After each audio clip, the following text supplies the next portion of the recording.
2 blocs comprenant 3 salles de classe chacun ont été construits pour offrir un cadre d'apprentissage idéal aux tout-petits. Pour Dr Mbaya Bamba Maferima, par ailleurs première vice-présidente du Conseil régional du Ourodougou, la réalisation de ces infrastructures vise à augmenter la capacité d'accueil des établissements scolaires.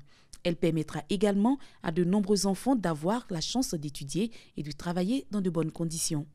Lorsqu'il y a les intempéries, nous sommes en saison de pluie, c'était vraiment très compliqué pour nos enfants de recevoir le savoir à l'intérieur de ces bâtiments. Vraiment, c'est une joie immense, immense pour tout le corps enseignant de l'eau de recevoir ces 2 bâtiments.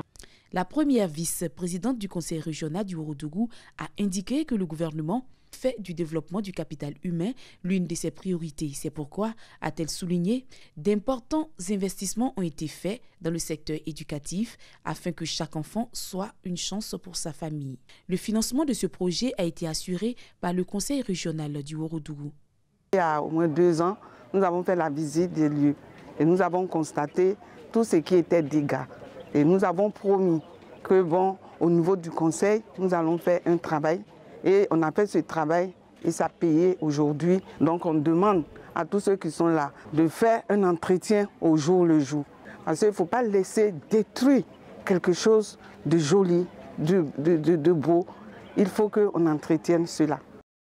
Il faut noter que l'EPP Lowou a fait 52,52% de taux de réussite aux examens du CEPE cette année. Des faits d'état civil de plus en plus digitalisés, la machine est en marche en Côte d'Ivoire. Le logiciel a été développé sous 2 versions, une version mobile et une version site web. La version mobile permet de capter des informations depuis les centres de santé. Solution innovante, le logiciel de gestion des actes d'état civil découle d'une réforme du gouvernement qui s'est engagé à moderniser son système d'état civil.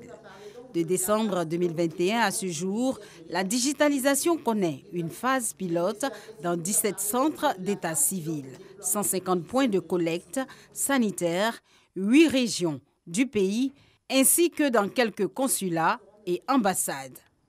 De nombreux acquis sont enregistrés. Il y a une célérité au niveau de la déclaration. Nos parents qui ne sont plus obligés de venir jusqu'au centre d'état civil, l'état civil étant proche d'eux à travers donc, la présence des sages-femmes, quand il y a une déclaration, quand un acte est validé, automatiquement l'enfant a un numéro national d'identification qui est un numéro qui va le suivre jusqu'à la mort. Ce numéro intervient donc sur les actes et ce numéro permet d'identifier la personne. Et l'autre fait important, c'est la disponibilité des statistiques à temps réel. Nous avons au niveau des naissances 19 274 naissances que nous avons pu capter au travers du système pour essayer de faire un comparatif quant aux données qui sont rentrées dans les différents systèmes. Nous avons 6 073 comme éléments de différence. Le challenge qui est en arrière-plan, c'est que nous puissions parvenir justement à produire les actes pour l'ensemble des informations qui rentrent dans le système. L'Office national de l'état civil et de l'identification, ONESI, qui pilote toute l'opération d'identification, prévoit dans les mois à venir un déploiement national de cette solution digitale.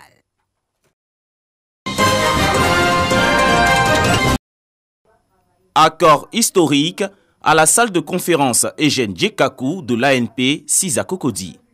Les présidents Kwaku Kofi de l'université Alassane Ouattara de Bouaké et Samba Koné de l'autorité nationale de la presse ANP finalisent leur partenariat. Une initiative pour renforcer le programme pédagogique dispensé, publier des travaux d'études sur la presse et recruter des étudiants. Cette convention entre l'UAO et l'ANP se veut un cadre fédérateur de formation, de collaboration et de promotion. L'intérêt de cette approche réside dans le fait qu'elle permet à l'ANP de participer à l'insertion, à l'intervention pédagogique dans ces domaines de compétences, de mieux faire connaître l'activité de régulation de la presse ainsi que l'environnement de la presse.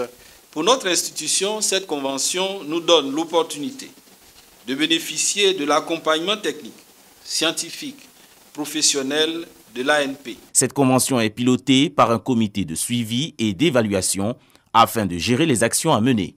Ce partenariat entre l'Autorité nationale de la presse et l'Université Alassane Ouattara de Bouaké a une durée de 3 ans.